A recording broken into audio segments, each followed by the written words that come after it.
Jadi bagi Marxisme, seni termasuk sastra adalah bagian dari suprastruktur masyarakat, bagian dari ideologi masyarakat. Struktur rumit persepsi yang tanpa alamiah ya. Sepertinya alamiah, sepertinya tidak ada masalah ya. Ketika belum dilihat secara keseluruhan, baru kelihatan masalahnya ya ketika kita lihat secara detail. Nah, oleh karena itu memahami sastra dalam kritik ini berarti memahami seluruh proses sosial di mana sastra itu menjadi bagiannya. Nah, itu memahami sastra itu begitu.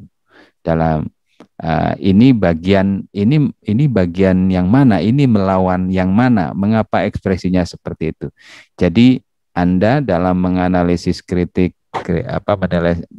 mengkritik sastra dalam ini adalah mengungkap makna sosialnya, mengungkap makna proses sosial. Ini sastra ini apa sih? Dia posisinya di mana? Mengapa? Itu harus dilihat ke bentuknya. Nah, karena itu ini yang dimaksud dengan kritik ini kita bisa memahami karya sastra menjadi lebih lengkap.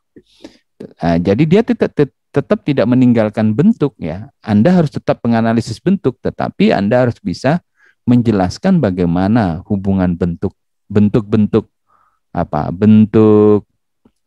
estetika di dalam karya sastra dalam kaitannya dengan relasi produksi. Relasi produksi itu tadi ya, aktivitas yang berkaitan dengan aktivitas ekonomi, perebutan kekuasaan dan lain-lainnya. Ya, karena di dalam aktivitas ekonomi relasi produksi itu pasti ada yang namanya pertentangan kelas antara majikan dan karyawan, antara kelas penindas yang ditindas, ya, antara dosen dan mahasiswa dan sebagainya. Ya, di struktur-struktur itu ada perlawanan. Silakan Anda nanti perkaya wawasan Anda dengan membaca analisis-analisis cerita pendek atau novel atau puisi yang menggunakan kritik ini. Bagaimana cara kerjanya. Tapi yang penting Anda tahu dulu dasar kritik ini bersumber dari pandangan-pandangan ini ya. Saya ingin memberikan beberapa contoh saja. Ini puisi dari Wiji Tukul, judulnya Penyair ya. Jika tidak ada mesin ketik, aku akan menulis dengan tangan. Jika tak ada tinta hitam, aku akan menulis dengan arang. Jika tak ada kertas, aku akan menulis pada dinding. Jika aku menulis dilarang, aku akan menulis dengan tetes darah. Gimana menjelaskan ini? Kalau dengan formalisme, dia mentok hanya membahas soal ada rimanya, ada diksinya, ada simbol-simbolnya ya. Anda tidak keluar dari situ. Kalau strukturalisme hanya pada sampai situ. Kalau feminis tidak jelas ini tidak bisa dipakai untuk digunakan untuk teks kritik sastra feminis, tidak bisa. Tapi ini menarik kalau dibahas dengan kritik sastra Marxis.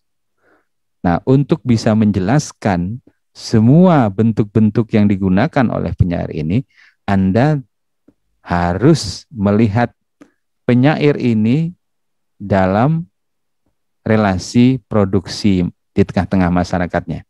Ini siapa ini? Jadi Anda harus berangkat dari siapa Wiji Tukul. Ya. Dia bagian dari masyarakat apa? Mengapa? Sehingga Anda bisa menjelaskan. Misalnya di sini, jika aku menulis dilarang, apa arti dilarang di situ? Siapa yang melarang?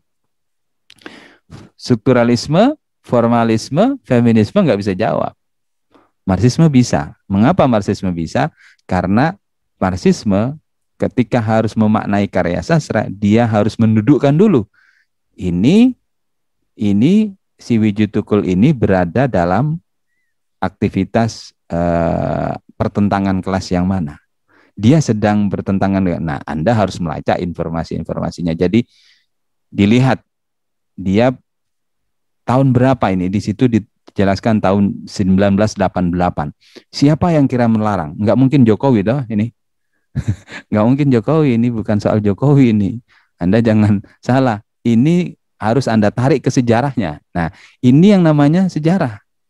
Jadi untuk menjelaskan ini, Anda harus baca sejarah. Kalau Anda menggunakan kritik Marxis tanpa analisis sejarah, salah. Jadi ini harus didudukkan, oh ini tahun 98, 1988. Itu pada saat rezim apa orang dilarang menulis? Apa di rezimnya SBY? Oh bukan. Kapan ini? Nah ini konteksnya Orde Baru. Apa Orde Baru? Nah mengapa penyairnya menulis seperti ini? Jika tidak ada mesin ketik. Jadi sehingga Anda bisa, aku akan menulis dengan darah. Wah, karena menulis dengan darah itu sudah anti klimaknya. Ini satu ekspresi perlawanan terhadap satu rezim yang melarang sastrawan mengkritiknya, sehingga dia harus menegatkan komitmen sosialnya bahwa dia akan menulis meskipun dia terus dilarang. Jadi silakan larang sekuat-kuatnya, aku akan tetap melawan. Jadi ini adalah satu ekspresi perlawanan. Anda bisa menjelaskan itu ketika Anda melacak. Ini siapa Widji Tukul? Seorang penyair yang sampai sekarang hilang ya. Enggak jelas rimbanya di mana karena diculik, karena saking kerasnya pertentangan. Dan itu yang dimaksud dengan siapa ini? Apakah si Widji Tukul ini penulis kelas sosialnya kaya atau apa? Kan tidak. Dan tidak semua penyair pada saat itu berani melakukan semacam ini. Ya, dan setiap zaman itu selalu ada orang-orang yang seperti ini.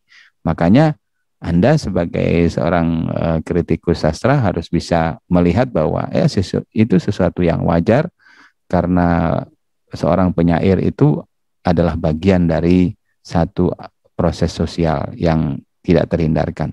Ya, mari kita lihat lagi. Ini satu contoh ya. Anda bisa menjelaskan ini melihat bentuknya, ada mesin tik, ada tinta hitam, ada kata menulis dilarang, menulis dengan darah, itu Anda pasti bisa menjelaskan.